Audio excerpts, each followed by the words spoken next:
another instruction is work dir. तो work dir instruction sets the working directory for any run command and entry point, copy and instruction that follow it in the Docker file. The workdir instruction can be used multiple time in workdir. If relative part is provided, it will be relative to path of the previous workdir instruction. For example, workdir A, workdir B, workdir C, and run pw. The output of the final pwd command will be slash a, b and c. So the last workdir will be inside the C. तो work deer actually क्या करता है कि जैसे हम कोई instruction हमने लिखी वर्क डीर और हमें कोई कमांड उस डायरेक्टरी के अंदर रन करनी है तो हमें डिफाइन करना पड़ेगा वर्क डीर. जैसे कि ये डायरेक्टरी ए है, ए डायरेक्टरी के अंदर हमें कोई कमांड रन करनी है, कोई कॉपी करना है, कुछ ऐड करना है, तो हमें वर्क डीर सेट करना पड़ेगा और वर्क डीर सेट करने के बाद में फिर हम उसे कॉपी कर सकते हैं. या फिर जब कंटेनर रन होगा तो बाय डिफ़ॉल्ट जो कंटेनर रन होगा वो इस डायरेक्टरी से स्टार्ट होगा.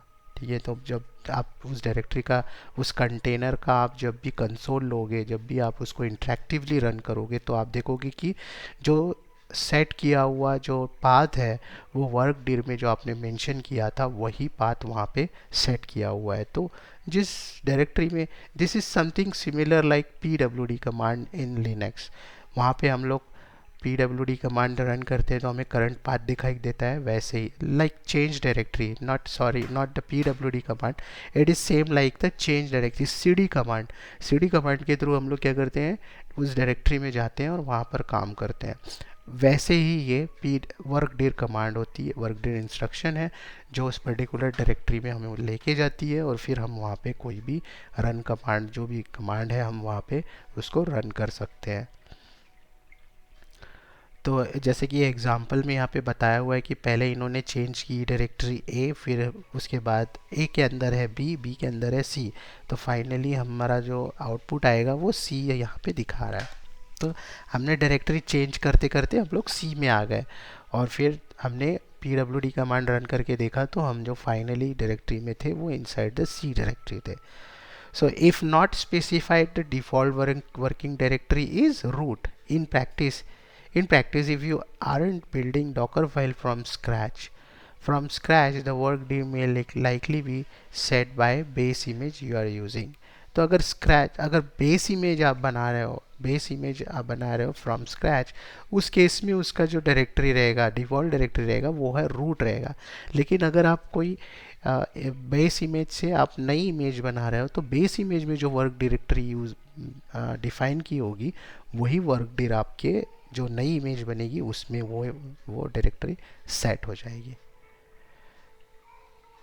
Next instruction is arg.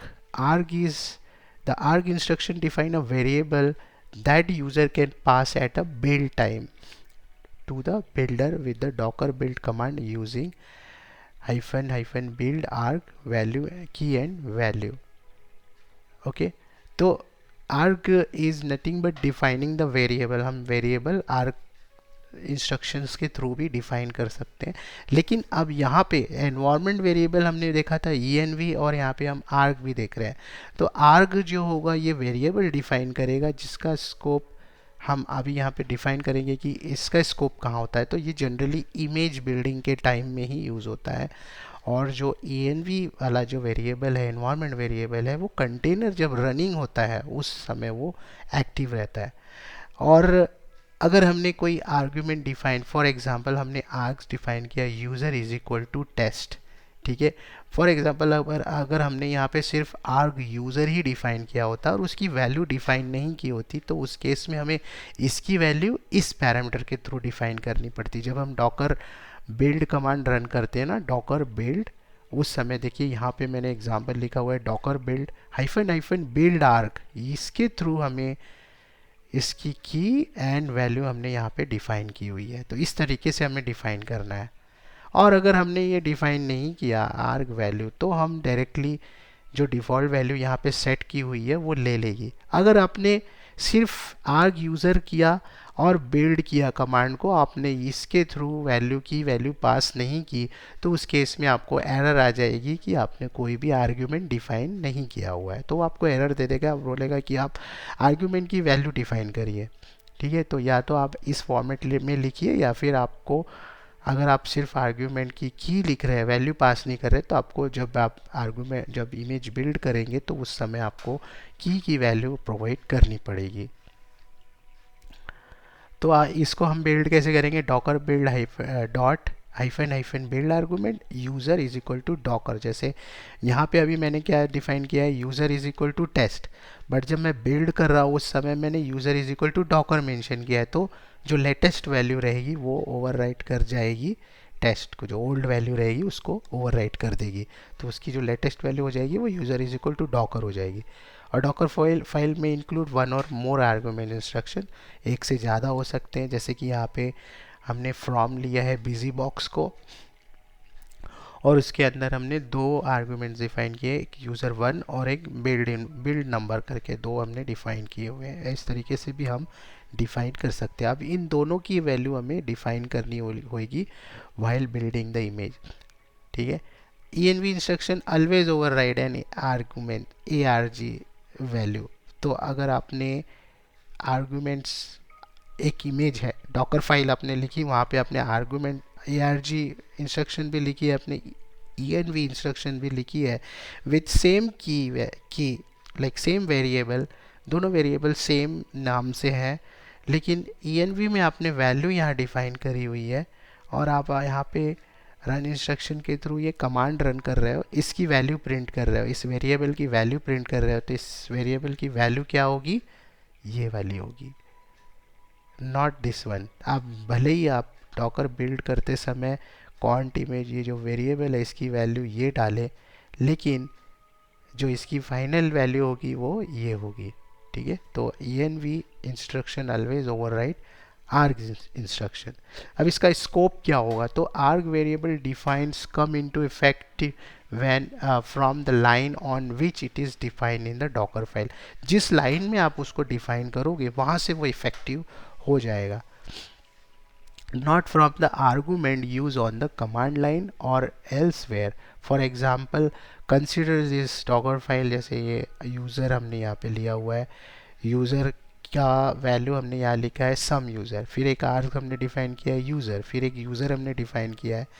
अब यूज़र बिल्ड इस फाइल बाय कॉलिंग, अब हमने आर्ग यूज़र की वैल्यू रखी है वॉट यूज़र। ठीक है, the user eight line number 2 evaluates to some user as the user variable is defined on the subsequent line number 3. ठीक है, the user at the line number 4 evaluates what user।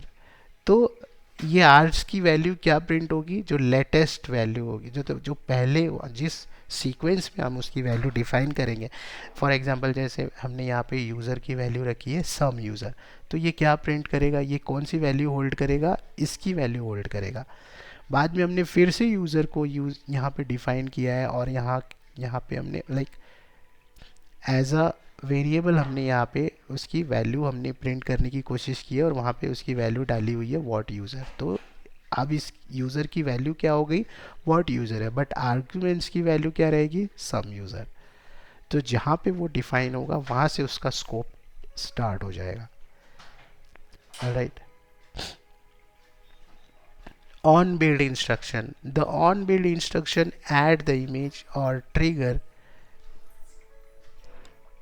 instruction to be executed at later time when the image is used as the base for another image. The trigger will be executed in the context of downstream build as if it had been inserted immediately after the form instruction in the downstream docker file. तो on build instruction के बाद हम लोग जो instruction mention करते हैं वो कहाँ रन होती है, डाउनस्ट्रीम इमेज में रन होती है। फॉर एग्जांपल हमने एक उबंटू की इमेज को हमने यूज़ करी हुई है, और उस उबंटू की इमेज से हम एक नई इमेज बना रहे हैं, तो नई वाली उबंटू इमेज में अगर ऑन बिल्ड इंस्ट्रक्शंस के थ्रू अगर कोई इंस्ट्रक्शंस लिखी हुई है उस उबंटू में, तो वो उबंटू में नहीं रन होगी, जब हम नई इमेज बनाएंगे तो उसमें वो इमेज रन होगी। अब फिर हमने मान लो अगर नई इमेज बनाई और नई इमेज में हमने ऑन बिल्ड डिफाइन किया, तो वो जब नई इमेज से हम कोई दूसरी इमेज बनाएंगे तो वो कमांड्स उस इमेज में रन होगी। आप समझ रहे हो? तो डाउन स्ट्रीम जो भी इमेज बनेगी उस इमेज के लिए उस इमेज में ये कमांड रन होगी, ना कि जिसमें हमने डिफाइन किया है उसमें। तो टारगेट इमेज के लिए हमने मतलब ऑन बिल्ड इंस्ट्रक्शंस का यूज़ होता है। तो उसको लिखने के लिए आपको लिखना पड़ेगा ऑन बिल्ड, उसके बाद आपको इंस्ट्रक्शंस लिखनी पड़ेगी। तो जो भी नई इमेज बनेगी इस इमेज से, उसमें ये दोनों कमांड डेफिनेटली रन होगी। तो ये ऑन बिल्ड का यूज़ है। Same way, stop signal. The stop signal instruction set the system call signal that will send to the container to exit stop signal. ठीक है, तो stop signal एक instructions है. This is same way कि like हम लोग जो Linux में हम सिग्नल्स पास करते हैं for the process, like sick kill sick term, ये सारे सिग्नल्स हम लोग पास करते हैं टू द प्रोसेस। वही सिग्नल हम यहाँ पे कंटेनर्स के अंदर पास कर रहे हैं through the instruction stop signal. तो इसको हम लोग डिफाइन कैसे करते हैं? फॉर एग्जांपल जैसे स्टॉप सिग्नल एंड सिग्नल का नाम, जैसे सिक किल सिक टर्म, या फिर उसकी हेक्स वैल्यू 9। तो ये दोनों सेम कमांड है, स्टॉप सिग्नल सिक किल स्टॉप सिग्नल 9। तो जो भी प्रोसेस रनिंग में होगी वो किल हो जाएगी और सिक टर्म के अंदर वो टर्मिनेट हो जाएगी। तो इस तरीके से हम यहाँ पे the default is sick term if not defined, अगर हमने सिर्फ स्टॉप सिग्नल ही दिया है वैल्यू, इंस्ट्रक्शन दिया है और उसकी वैल्यू हमने डिफाइन नहीं किया, तो बाय डिफ़ॉल्ट वो सिक टर्म यूज़ करता है।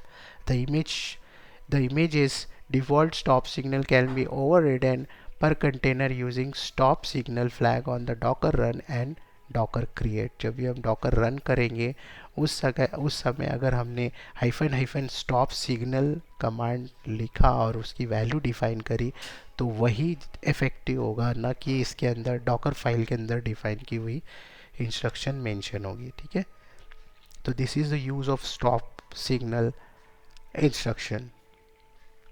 Next is the health check. The health check instruction tells Docker how to test a container to check that it is still working।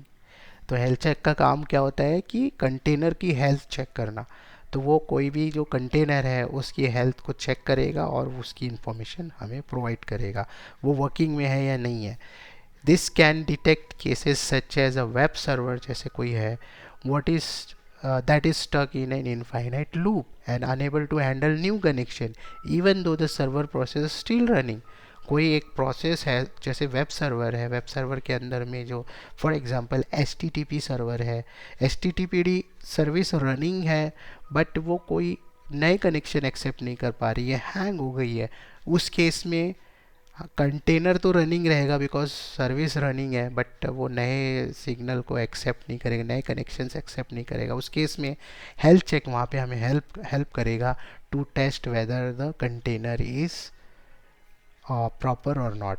तो उस केस में हमें हेल्थ चेक को वहाँ पे यूज़ करना है और उसकी हेल्थ को मॉनिटर करना है।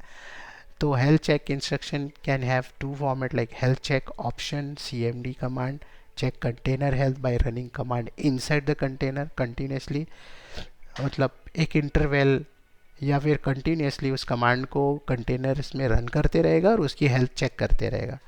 या फिर health check none disable any health check inherited from the base image, या फिर कोई हेल्थ चेक बेस इमेज में लगा रखा था और वो बेस इमेज के थ्रू हमने नई इमेज बनाई, तो वहाँ पर वो हेल्थ चेक काम करेगा। तो अगर उसको हमें डिसेबल करना है तो health check is equal to none हमें अगर हमने मेंशन कर दिया तो वो हेल्थ चेक डिसेबल हो जाएगा।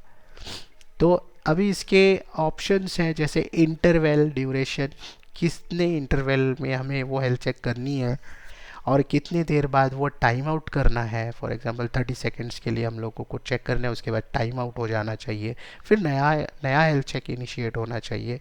वो सब हम यहाँ पे मेंशन करते हैं। स्टार्ट पीरियड भी हम यहाँ पे मेंशन करते हैं, like after 30 second it should start new health check, इस तरीके से। एंड रिट्राइज मतलब for 3 times, for 1 check how many counts, एक चेक को 3 बार ट्राई करेगा।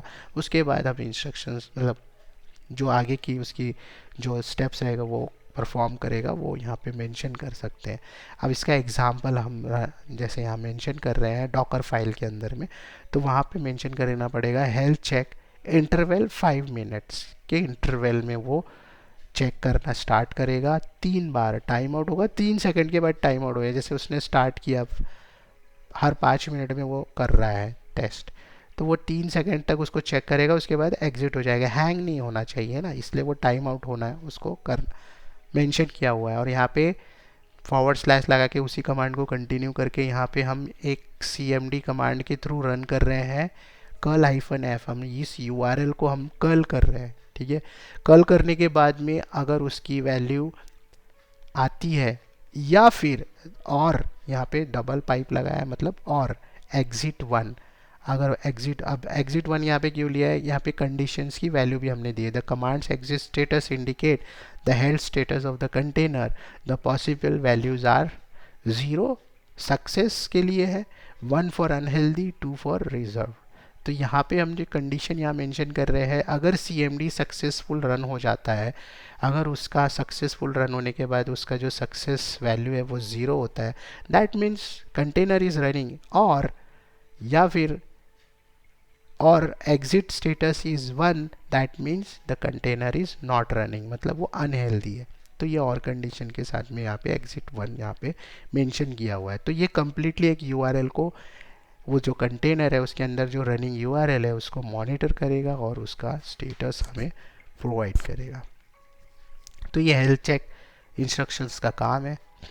Next instruction is sample docker file. So हमने अभी लगभग सारे जो इंस्ट्रक्शंस है डॉकर फाइल में यूज़ होने वाली वो हमने देख ली। अब हम एक सैम्पल डॉकर फाइल बनाएंगे और उसको बिल्ड करेंगे और उससे हम एक कंटेनर क्रिएट करेंगे। यहाँ पे जैसे मैंने एक सैम्पल डॉकर फाइल बनाई है, तो मैंने यहाँ पे मेंशन किया हुआ है एस्केप कैरेक्टर।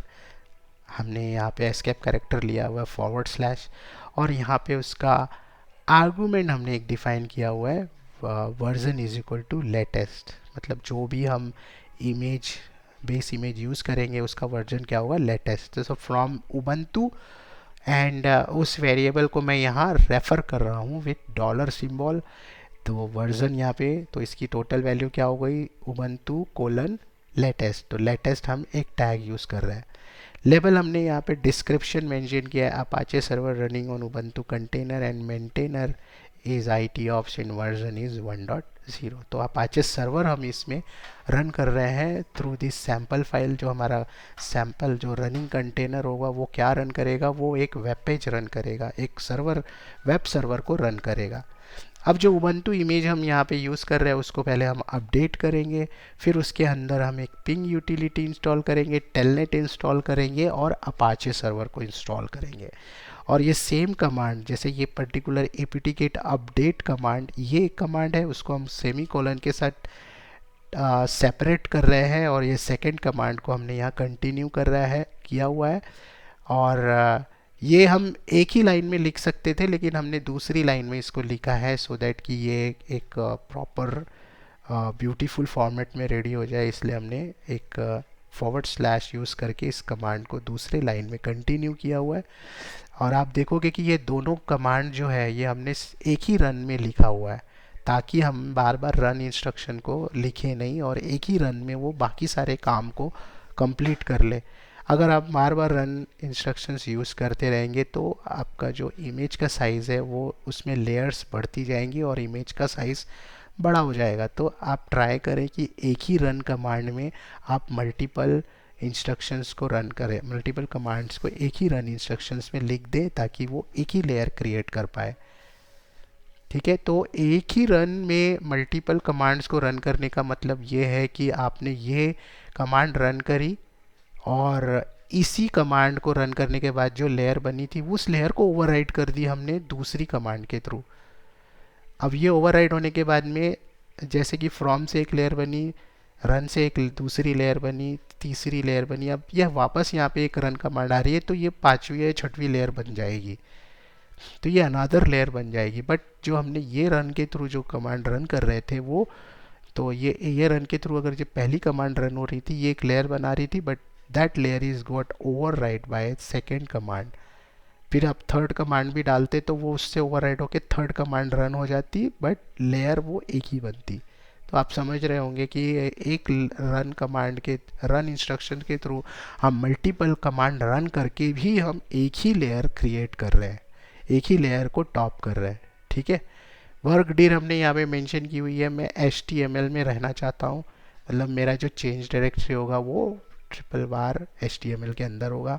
एनवायरनमेंट वेरिएबल मैं यहाँ पे सेट कर रहा हूँ बट यूज़ नहीं कर रहा हूँ, जस्ट फॉर एग्जांपल मैंने यहाँ पे मेंशन किया अपाचे लॉग डिर, ये लॉग डिर रहेगी मेरी, जो कंटेनर में जो डायरेक्टरी बनेगी वहाँ पे ये मेरी लॉग जो फाइल है वो यहाँ पे बनेगी।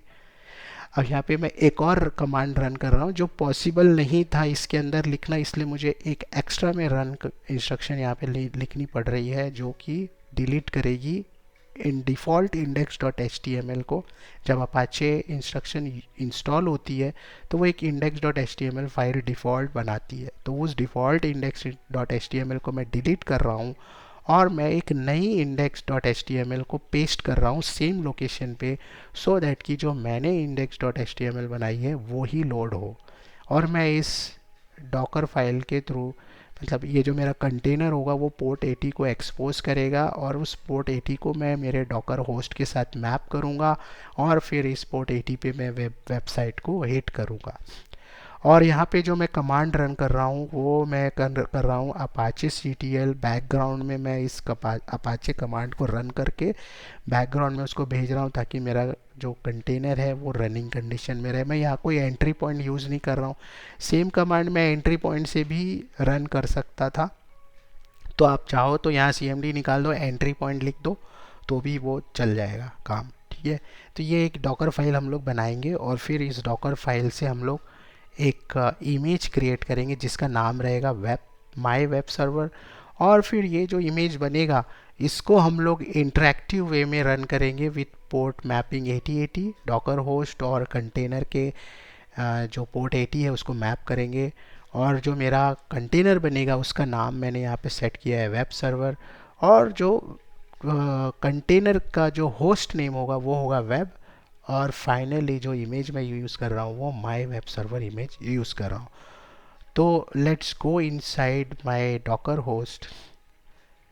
ये मेरा एक डॉकर होस्ट है, इस डॉकर होस्ट पे मैं डॉकर फाइल बनाऊंगा। So just going to my working directory,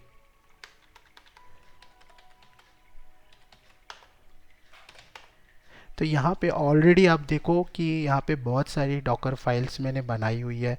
तो डिफ़ॉल्ट जो डॉकर फाइल है उसका नाम स्टार्ट होता है with capital D, and this is another Docker file, let me show. ये भी एक डॉकर फाइल है जो जिसमें सिर्फ एक ही इंस्ट्रक्शन मैंने लिखी हुई है, बट इसको भी मैं रन कर सकता हूँ, बट इसको मुझे बिल्ड करने के लिए क्या करना पड़ेगा, डॉकर बिल्ड -f, तब जाके ये वाली जो डॉकर फाइल है वो बिल्ड होगी विथ, फिर मुझे टैग देना होगा, जो भी टैग मैं देना है मुझे इमेज को वो टैग मैं दे सकता हूँ, जैसे माय इमेज, इस तरीके से मैं इमेज बना रहा हूँ। और अगर आपने जो डॉकर फाइल का नाम है वो डिफ़ॉल्ट डॉकर फाइल का नाम जैसे D कैपिटल रखा हुआ है, तो वो अगर आप बिल्ड कर रहे हो तो आप सिंपली डॉकर बिल्ड -t और फिर T मतलब टैग और माय इमेज अगर आप करेंगे तो वो बाय डिफ़ॉल्ट उस डॉकर फाइल को उठाएगा और एक माय इमेज नाम की इमेज को क्रिएट कर देगा। ठीक है। अब मैं दिखा देता हूँ कि उस डॉकर फाइल के अंदर में क्या मैंने इंसर्ट किया है। तो सेम इंस्ट्रक्शन मैंने इस डॉकर फाइल के अंदर में लिखा है जो मैंने आप लोगों को ऑलरेडी समझा चुका हूँ। अब इस डॉकर फाइल को मुझे बिल्ड करना है।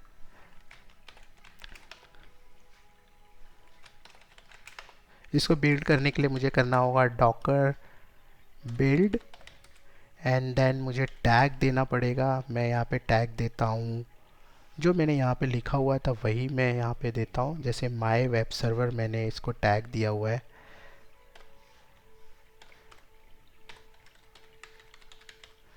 My web server and present directory, मैं कहाँ से इस डॉकर फाइल को उठा रहा हूँ, सेम लोकेशन से, इसलिए मैंने इसको डॉट दिया हुआ है। अब ये बिल्ड होना स्टार्ट हो गई है डॉकर इमेज। अब जब डॉकर इमेज बनेगी तो ये सारी इंस्ट्रक्शंस जो है ये एग्जीक्यूट होंगी। तो आप देख रहे हो आर्ग्यूमेंट पहले सेट हुआ, अब वन टू इमेज डाउनलोड हुई, ठीक है। उसके बाद ये कमांड रन हो रही है इमेज के अंदर apt get अपडेट, और बाकी कमांड्स जो मैंने यहाँ मेंशन की थी वो एग्जीक्यूट हो रही है।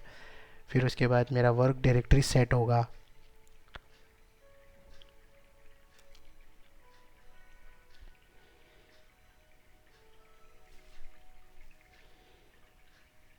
वर्क डायरेक्टरी यहाँ पे सेट हुआ, फिर env मेरा सेट हुआ, फिर मैंने ये और एक कमांड रन करके इंडेक्स फाइल को डिलीट करी, नई इंडेक्स फाइल कॉपी करी और पोर्ट 80 को एक्सपोज किया, और फिर फाइनली मैंने ये कमांड रन कर दिया। अब मैं चेक करूँगा कि ये मेरा जो इमेज है वो बना या नहीं।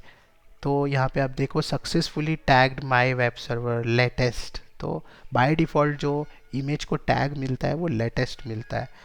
तो इसको चेक करने के लिए मैं करूँगा कमांड डॉकर इमेजेस, सॉरी। तो यहाँ पे आप देखो माय वेब सर्वर नाम की एक इमेज बन गई है। इसका टोटल साइज़ है 224 MB, ठीक है। अब इससे हम एक कंटेनर रेडी करेंगे। तो कंटेनर चलाने के लिए हमें कमांड रन करना है डॉकर रन -it, मतलब मैं इंटरेक्टिव वे में इसको रन कर रहा हूँ सो दैट कि हम बाकी चीज़ें भी इसके अंदर चेक करें। पोर्ट में मैप करूँगा 80 मेरा होस्ट है, डॉकर होस्ट है, और 80 मेरे कंटेनर का पोर्ट है। उसके बाद मैं इसका नेम सेट कर रहा हूँ, किसका नाम, कंटेनर का नाम मैं यहाँ पे सेट कर रहा हूँ वेब। ये मेरे कंटेनर का नाम होगा। हाइफन होस्ट नेम से मैं कंटेनर के अंदर जो होस्ट नेम होगा वो सेट कर रहा हूँ, और मैं यूज़ कर रहा हूँ माय वेब सर्वर इमेज को,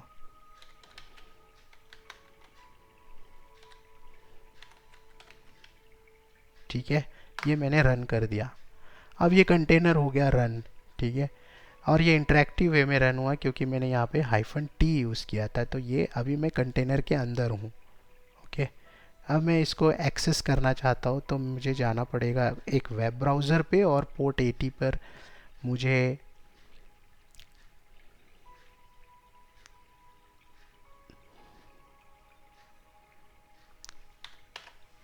अब ये देखिए, ये जो मैं इसको थोड़ा स्मॉल करता हूँ,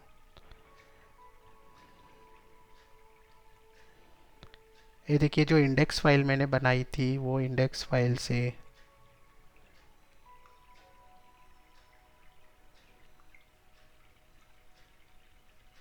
वो जो मेरा डॉकर होस्ट है उसका आईपी एड्रेस है ये। तो वो आईपी एड्रेस मैंने पोर्ट 80 पर हिट किया है, और नॉट 8080, पोर्ट 80 ओनली। तो मैं जब रन करता हूँ तो ये पेज लोड होता है, and this is coming from index.html जो मैंने कॉपी करी थी मेरे डॉकर होस्ट से, ठीक है। तो ये सारी चीज़ इस डॉकर इमेज के थ्रू हमने एक कंटेनर बनाया, और वो कंटेनर हमारा successfully with all specified like requirement के थ्रू वो रन हो रहा है। तो this is all about the Docker file. आप इस तरीके से डॉकर फाइल बना सकते हैं और उसको रन कर सकते हैं। So thank you for watching this videos, and bye bye.